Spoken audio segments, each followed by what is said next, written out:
The observation deck of Haven 7 was quiet at this hour. Most kids were in the recreation room, playing games or watching holovids together. But Lyra preferred it here, alone, pressing her forehead against the reinforced glass while staring at the stars beyond. She'd been doing this for 8 years now. 8 long years of watching ships come and go, of seeing other children leave with their new families, their faces bright with excitement. 8 years of being the one left behind. Lyra pulled back from the window and looked at her reflection in the glass. 4 arms hung at her sides, 2 more than most species had. Her scales caught the station's artificial light and shifted colors without her permission, currently settling into that dull gray blue that always came when she felt alone. Her amber eyes, capable of seeing into the ultraviolet spectrum, stared back at her with a sadness that seemed far too old for a 12-year-old. She was Vexery. The last Vexery child in this entire sector of space, maybe one of the last anywhere. Her people's homeworld had burned during the war, consumed by weapons that left nothing but ash and radiation. She'd been 4 years old when her parents had shoved her into an evacuation pod, their faces the last thing she remembered before the pod's door sealed shut forever. Maybe someone will come tomorrow, Mrs. Patterson always told her. The station director was a kind woman, her hair graying at the temples, always wearing that same tired smile. She meant well, Lyra knew that. But after 8 years of maybes and tomorrows, the words had lost their meaning. The truth was simple and cruel. People didn't want Vexery children. They found the scales unsettling, the way they changed colors with emotions. The extra arms made them uncomfortable. And the eyes, those large amber eyes that could see things others couldn't, made people nervous. What was she looking at that they couldn't see? What was she thinking behind those alien features? Lyra had learned to make herself small, to tuck her lower arms close to her body, to keep her scales as neutral as possible. She'd learned to look down when prospective parents toured the facility, to not hope, to not let herself imagine what it might be like to have a family again. Just last week, a Thalian couple had walked through. They'd smiled at everyone, asked questions, seemed genuinely kind. Lyra had felt that dangerous flutter of hope in her chest. But when they'd reached her, their smiles had frozen. They'd nodded politely and moved on quickly. By evening, they'd chosen a human boy named Tommy, a cheerful 8-year-old who'd only been at the station for 3 months. Tommy had hugged her goodbye, his small arms barely reaching around her waist. "Your turn next, Lyra," he'd said with absolute confidence. She'd smiled and told him she was happy for him. She was.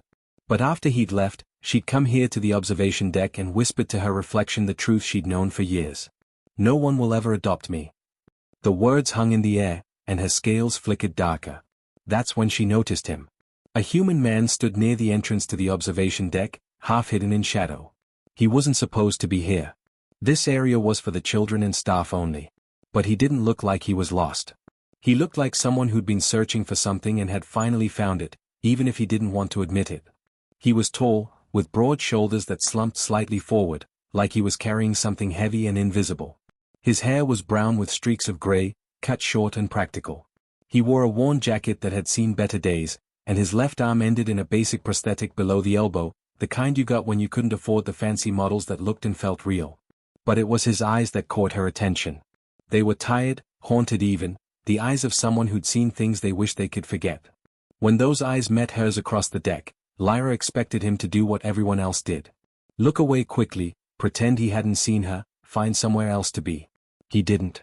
Instead, he stood there, holding her gaze. Not staring rudely, but looking at her like she was a person, not a curiosity or a problem. For a long moment, they just looked at each other, 2 souls marked by the same terrible war. Lyra's scales shifted, rippling with yellow, the color of curiosity mixed with caution. The man's expression softened slightly, something that might have been understanding crossing his face. Then he gave her a small nod, the kind soldiers gave each other in old war vids, acknowledging shared experience. Before she could decide whether to nod back, footsteps echoed down the corridor. Mrs. Patterson appeared, slightly out of breath, her tablet clutched to her chest. "Mr. Mitchell, there you are. I'm so sorry, I got held up with paperwork.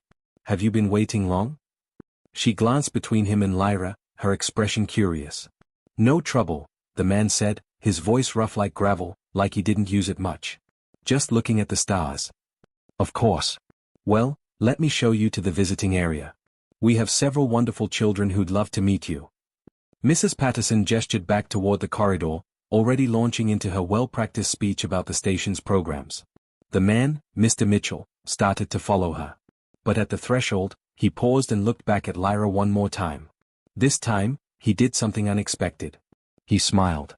Not the bright, fake smile adults used when they were trying too hard. But a small, genuine one that reached his tired eyes. Then he was gone, following Mrs. Patterson's chattering voice down the hall. Lyra stood frozen by the window, her scales cycling through colors she couldn't control. Yellow curiosity. Blue confusion. And just a hint of silver, the color her people showed when they felt respect. She didn't know it yet, but that moment, that brief exchange of glances, had changed everything. Sometimes the biggest changes start with the smallest moments. A look. A nod. A smile that says, I see you. And for the first time in 8 years, Lyra felt something she'd almost forgotten how to feel. Not hope, exactly. Hope was too big, too dangerous. But maybe something close to it. A possibility. A maybe that might actually mean something. She turned back to the stars, but this time, they didn't seem quite so distant. The following Tuesday, Lyra was helping the younger kids with their reading when Mrs. Patterson poked her head into the learning room. Lyra, dear, could you come help me in the supply room? We've got some new donations to sort through. It wasn't an unusual request. Lyra often helped with tasks around the station. She was good with her forearms, able to organize and sort faster than most. But something in Mrs. Patterson's voice made her scales ripple with that yellow curiosity again. The supply room was down the hall, a cluttered space filled with donated clothes, toys, and books.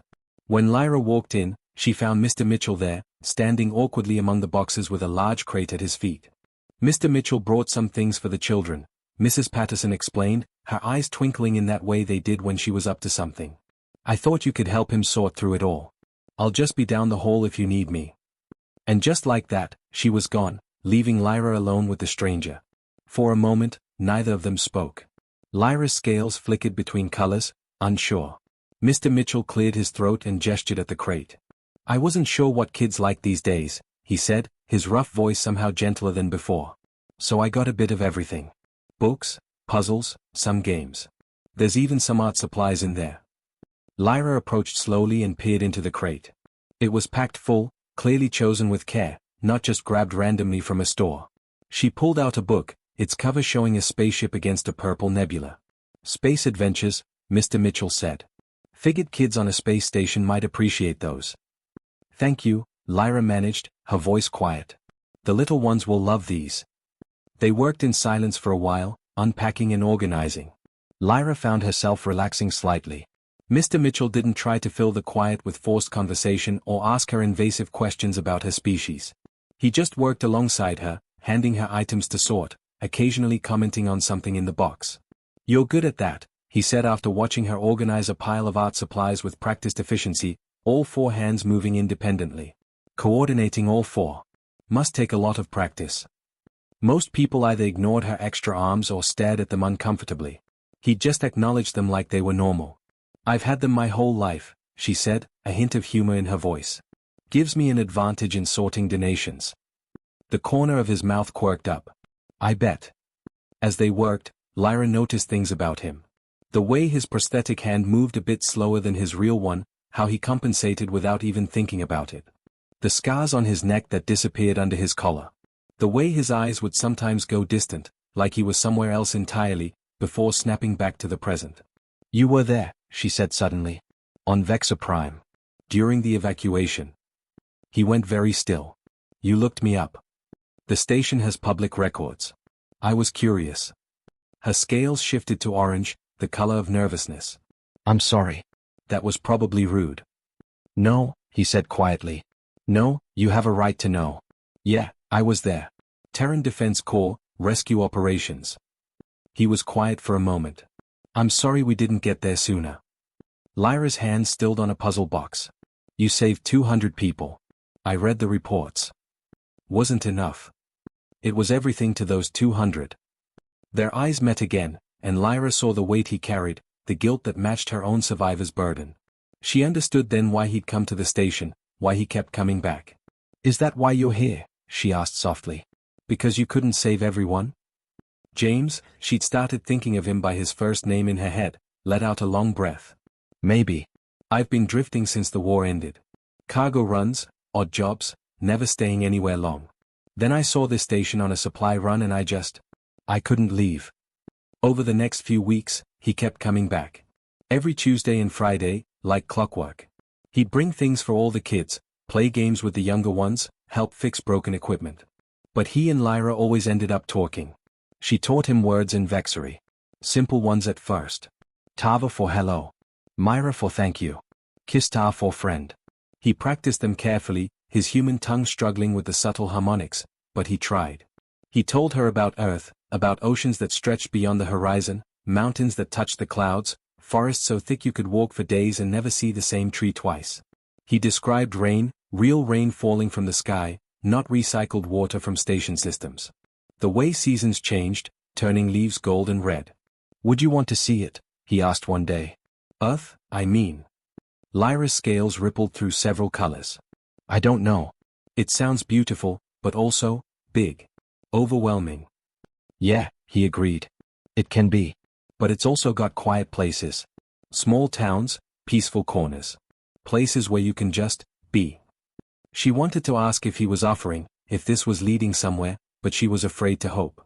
So instead, she told him things she'd never told anyone else. About her nightmares. How they came every few nights, memories of fire and screaming, her parents' faces as the pod door closed. How her scales would flash violent reds and purples during the nightmares, so bright they'd wake the other children. How once, she'd thrashed so hard with all four arms that she'd broken her bed frame and given another kid a black eye by accident. Mrs. Patterson had to move me to a single room after that, she said quietly. I'm too broken, too dangerous to be around others. Who'd want a kid who might hurt them in their sleep? James was quiet for a long time. When he finally spoke, his voice was rough with emotion.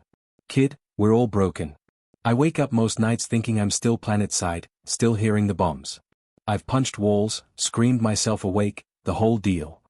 He held up his prosthetic. Lost this arm pulling someone from wreckage. Got it crushed when a building collapsed. You know what I learned? Being broken doesn't make you unwanted. It just means you've survived something hard. Lyra felt something crack in her chest, something that had been frozen for years. The question isn't whether we're broken, James continued. It's whether we're broken alone or if we find people who understand. Who'll sit with us when the nightmares come? Who don't run when things get hard? 3 weeks later, Mrs. Patterson called Lyra to her office. She was smiling, but there were tears in her eyes. Mr. Mitchell has filed preliminary adoption paperwork, she said gently. For you, specifically. He wants to know if you'd be open to the idea. Lyra's scales went through every color in rapid succession. Shock. Disbelief. Fear. Hope. That dangerous, terrifying hope. He wants to adopt me? Her voice came out barely above a whisper. He does. But Lyra, honey, this is going to be complicated. There are legal hurdles, reviews, evaluations. And you need to be sure this is what you want. No pressure, no rush. But Lyra barely heard the warnings. For the first time in 8 years, someone had chosen her. Not just accepted her, but actively wanted her. Her scales turned the brightest blue they'd been in years. The color of joy. The happiness lasted exactly 12 days. Lyra was in the common room, actually laughing at something one of the younger kids said, when Mrs. Patterson appeared in the doorway with 2 strangers. One was a tall human woman with sharp features and businesslike clothing. The other was Vexary. Lyra's scales went completely white, the color of shock. She hadn't seen another Vexary in person since she was 4 years old. The Vexary woman was older, maybe in her 50s, with scales that had faded to a permanent silver gray. She wore traditional Vexary robes, the kind Lyra had only seen in old photographs. When she saw Lyra, her 4 hands pressed together in the traditional greeting, and she spoke in their native language. Little sister, I have searched for you for so long. Lyra's response came automatically, words she'd almost forgotten. Elder sister, you honor me with your presence. The woman's name was Victoria Reed, though her Vexary birth name was Kisvaratel. She'd been raised by humans after the war but had spent the last decade searching for Vexary survivors. The human woman with her was a lawyer named Beth Rodriguez. They sat in Mrs. Patterson's office, the space suddenly feeling too small. James had been called in too, sitting stiffly in the corner, his jaw tight. There are 23 of us, Victoria explained, switching to English so everyone could understand. 23 Vexary survivors on a colony world called New Haven.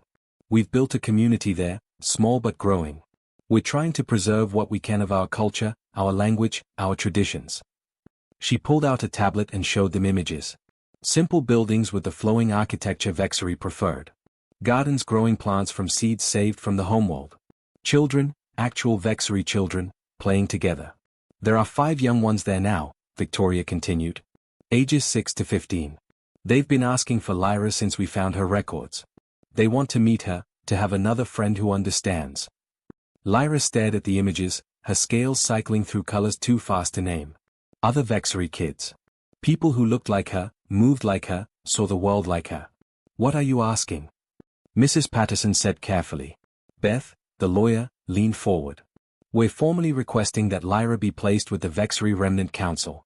As one of the last full-blooded Vexery youth, she has a right to be raised among her own people, to learn her heritage.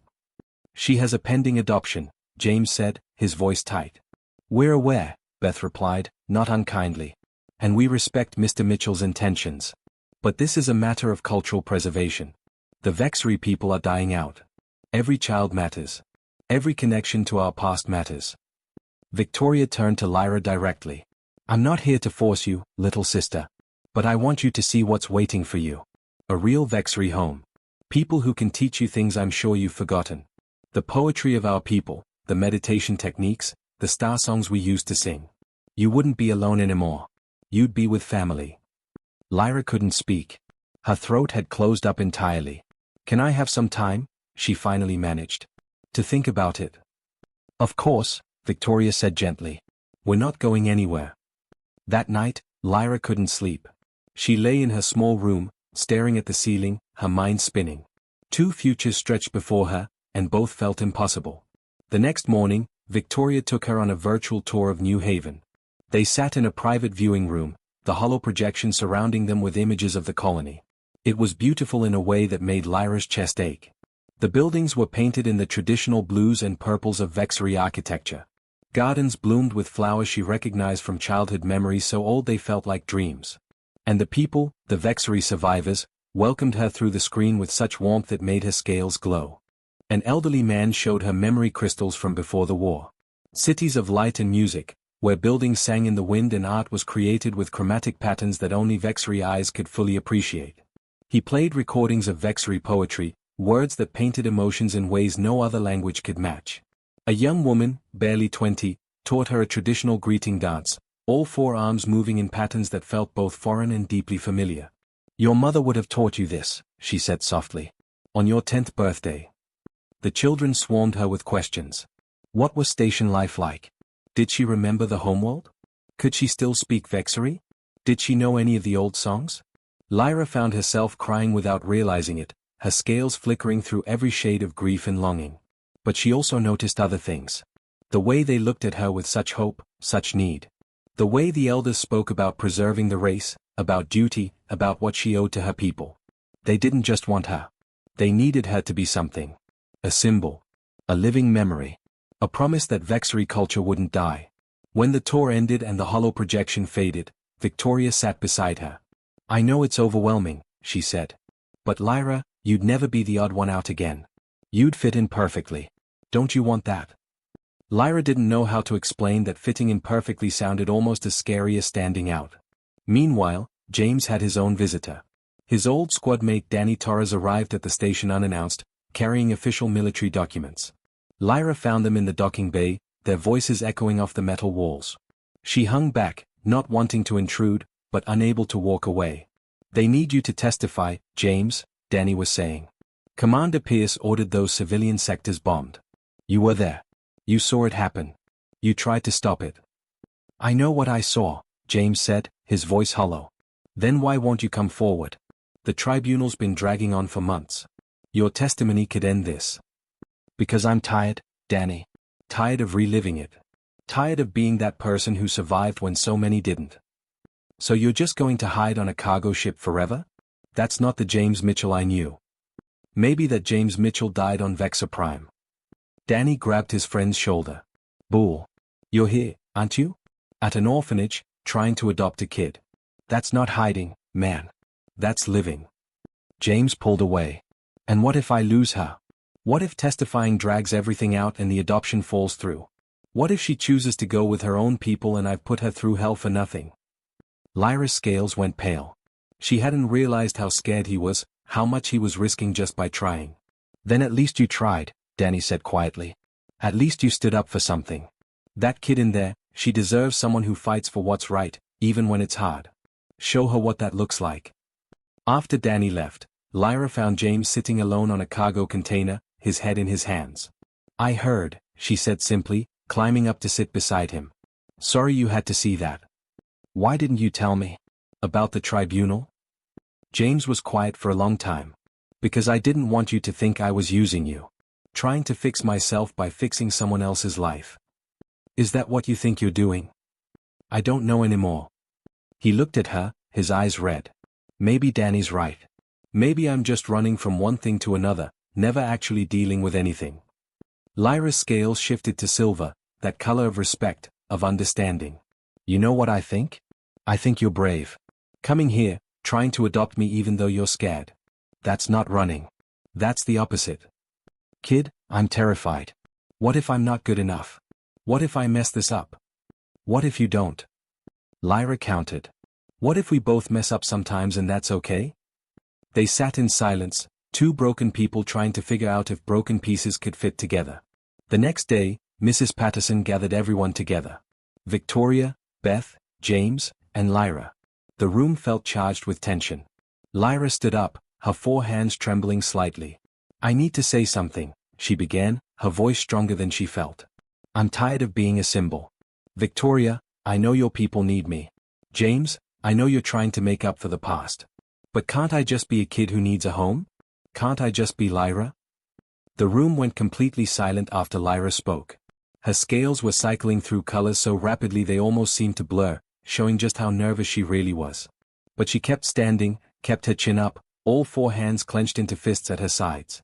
Victoria was the first to respond. She stood slowly, her own scales shifting to a soft purple, the color Vexery showed when they felt remorse. You're right, she said quietly. I've been so focused on saving our culture that I forgot the most important part. You're not a museum piece, Lyra. You're a child. And children deserve to choose their own path. She turned to Mrs. Patterson. I'd like to withdraw our formal petition. But I want to make a different offer, if everyone's willing to listen. Over the next hour, they talked. Really talked, without lawyers or official documents, just people trying to figure out what was best for a 12-year-old girl who'd already lost too much. Victoria proposed something unexpected. What if Lyra could have both? What if James adopted her, gave her a stable home and a parent who clearly cared about her, but she also maintained connection to her Vexery heritage? 2 months each year at New Haven, learning the language, the customs, the history. Video calls with the other Vexery children. Cultural education that James could help with. I can't replace your parents, little sister, Victoria said to Lyra. No one can. But I can be an aunt, a teacher, a connection to your people. If you want that. James spoke up then, his voice rough but firm. I'll learn too. The language, the customs, whatever it takes. I don't want to erase where she comes from. I want to honor it. Lyra felt something loosen in her chest. You do that? Learn Vexery traditions? Kid, I'd learn to juggle flaming asteroids if it meant giving you a real home. For the first time in days, Lyra's scales settled into a steady blue. Hope, real hope, not the dangerous kind that shattered, but the kind built on solid ground. But James had his own demons to face first. 3 days later, he called Lyra to the docking bay. His cargo ship was there, the one he'd been living on for years. It wasn't much to look at, scarred and patched from 100 different repairs, but it was clean and well maintained. I need to tell you something, he said, and his hands were shaking. Danny was right. I have to testify at that tribunal. It's going to take me off station for at least a week, maybe 2. And it's going to be hard, dragging up everything from the war. Okay, Lyra said simply. James looked surprised. Just okay? You need to do this. I can see it eating at you, James. The guilt, the memories. Maybe facing it will help. What if it delays the adoption? What if the council sees me testify and decides I'm too unstable to be a parent? Lyra's scales flickered with orange concern, but her voice was steady. Then we'll deal with it. But hiding from the truth isn't going to make you a better dad. Facing it might. She reached out with one of her hands and took his real one, not the prosthetic. I'm not going anywhere. I'll be here when you get back. The tribunal was held on a military station 3 days' travel away. Lyra asked Mrs. Patterson if she could watch the proceedings remotely. The director hesitated, worried about the content being too intense, but finally agreed. Lyra sat in a small viewing room, the screen showing a sterile courtroom filled with military officials and lawyers. James sat in the witness box, looking smaller somehow, more vulnerable than she'd ever seen him. The questions started simple. His name, his rank, his assignment during the war. Then they got harder. Describe what you witnessed on the morning of August 15th, in the civilian sector of Torvac City. James's voice cracked. Commander Pierce ordered an artillery strike on residential areas. He said there were enemy combatants hiding there. I told him our scans showed mostly civilians, families with children. He said acceptable losses. What happened next? The strike went ahead. I watched buildings collapse. Heard the screaming. We went in for rescue operations immediately, against Pierce's orders. He wanted to wait, said it was too dangerous. But people were dying. Lyra watched as James described pulling survivors from rubble. Finding children who'd been crushed. Vexery families trying to protect each other. The memory of the heat, the smoke, the blood. He broke down completely when describing a little girl, maybe 5 years old, who'd reminded him of his niece back on Earth. He'd found her trapped under concrete, still alive. He'd tried to dig her out, but the building was unstable. Another collapse, and that's when he'd lost his arm. Other soldiers had pulled him out, but by the time they got back, the little girl was gone. I should have been faster, he sobbed. Should have been stronger. Should have done something different. The tribunal went silent. Even the prosecutors looked uncomfortable. But Victoria was watching too, from New Haven. The Remnant Council had gathered to view the testimony, wanting to understand who this human was that wanted to adopt one of their children. An elder named Kalash spoke. This human, he carries our pain as his own. He did not cause this suffering, yet he claims it. He tried to save us, another said quietly. When his own commander said we were acceptable losses, he tried anyway. Victoria's scales shifted through complex colors. He loves her. Truly loves her, not as a symbol or a debt to be paid, but as a father loves a child. Back at Haven 7, Lyra watched every minute of James's testimony. She saw him vulnerable, broken, honest. She saw him take responsibility for things that weren't his fault, saw him refuse to make excuses or hide behind duty.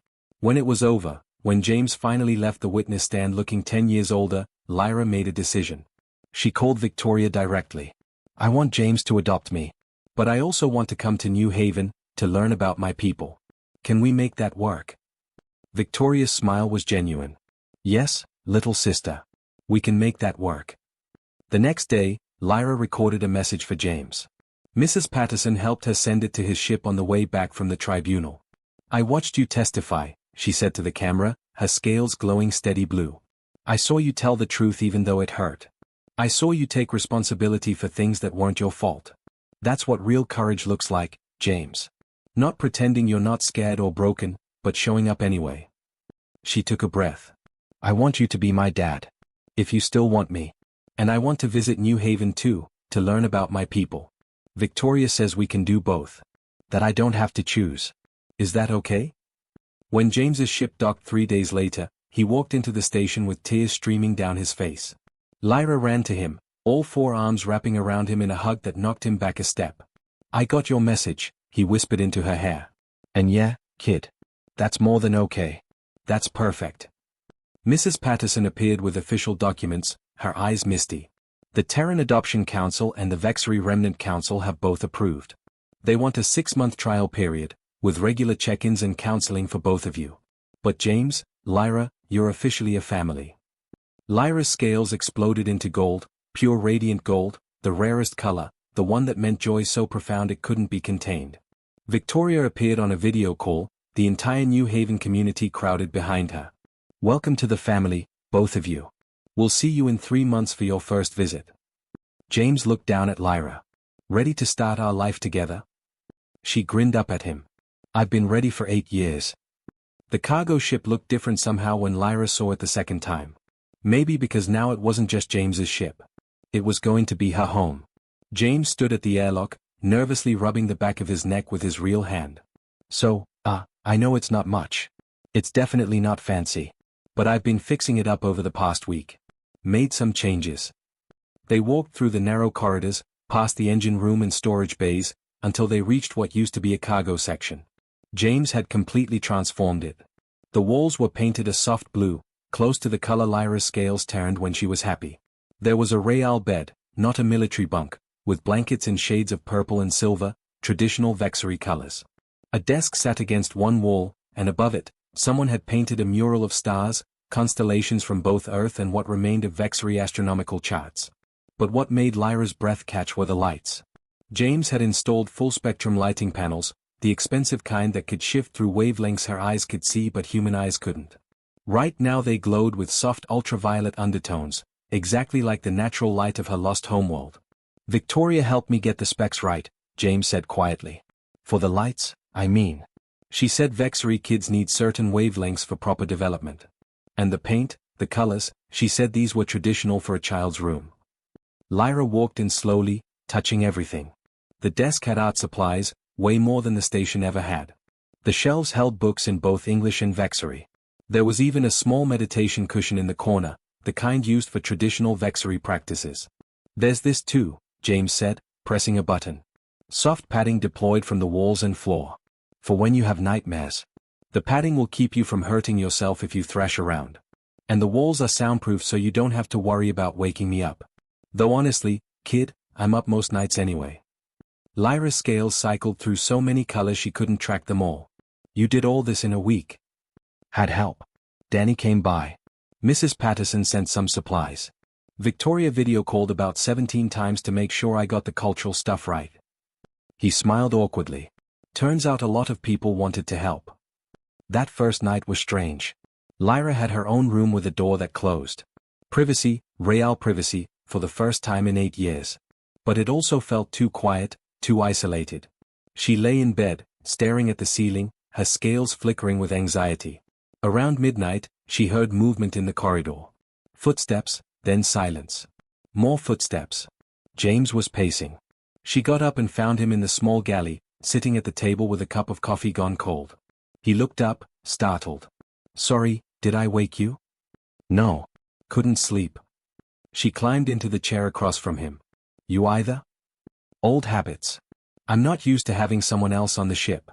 Keep thinking I need to check on you, make sure you're okay, but I don't want to be that hovering parent who won't give you space. I'm not used to having my own room, Lyra admitted. It's nice but also weird. At the station, there were always sounds. Other kids, the hum of the life support, people talking. Here it's just quiet. James thought for a moment. Want some tea? I've got this earth blend that's supposed to help with sleep. Fair warning though, my cooking skills are terrible, so my tea making is probably worse. He wasn't wrong. The tea was too weak and somehow too sweet at the same time. But they sat there together in the dim galley, drinking bad tea and not talking much, and somehow it helped. It became their routine. Most nights, one or both of them would end up in the galley around midnight. Sometimes they'd talk. Sometimes they'd just sit in comfortable silence. James taught Lyra to play chess. She taught him a Vexery card game that required 4 hands, so she had to help him hold his cards. The days were harder to figure out. James had to work, running cargo between stations to pay the bills.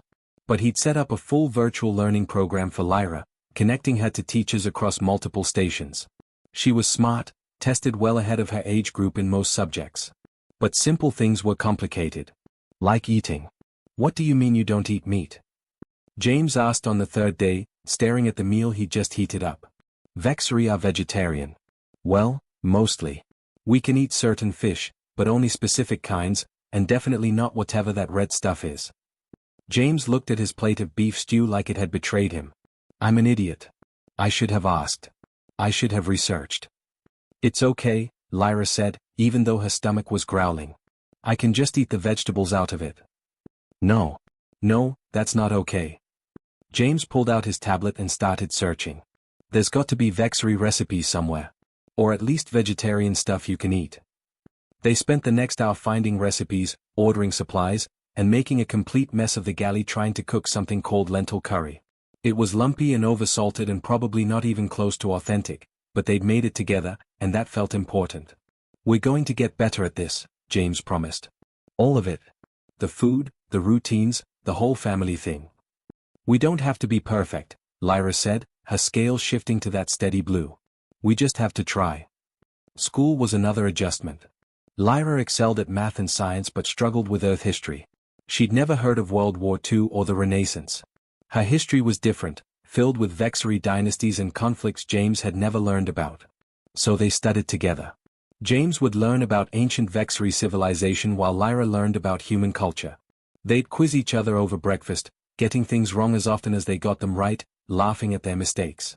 James signed them both up for counseling sessions. A trauma specialist who worked with war survivors and refugees. The first session was awkward. The second was worse. James didn't want to talk, and Lyra didn't know where to start. But by the third session, things started coming out. James talked about his survivor's guilt, about the faces he saw in his dreams. Lyra talked about the pod door closing, about being the last one left. The counselor helped them understand something important: they didn't have to fix each other. They just had to support each other through the healing. The nightmare still came. One night, about 3 weeks in, Lyra woke up screaming, her scales flashing violent red, all four arms swinging. She hit the padded walls, her claws scratching at invisible enemies. James appeared in the doorway, keeping his distance, speaking softly. Lyra. Lyra, you're safe. You're on the ship. You're with me.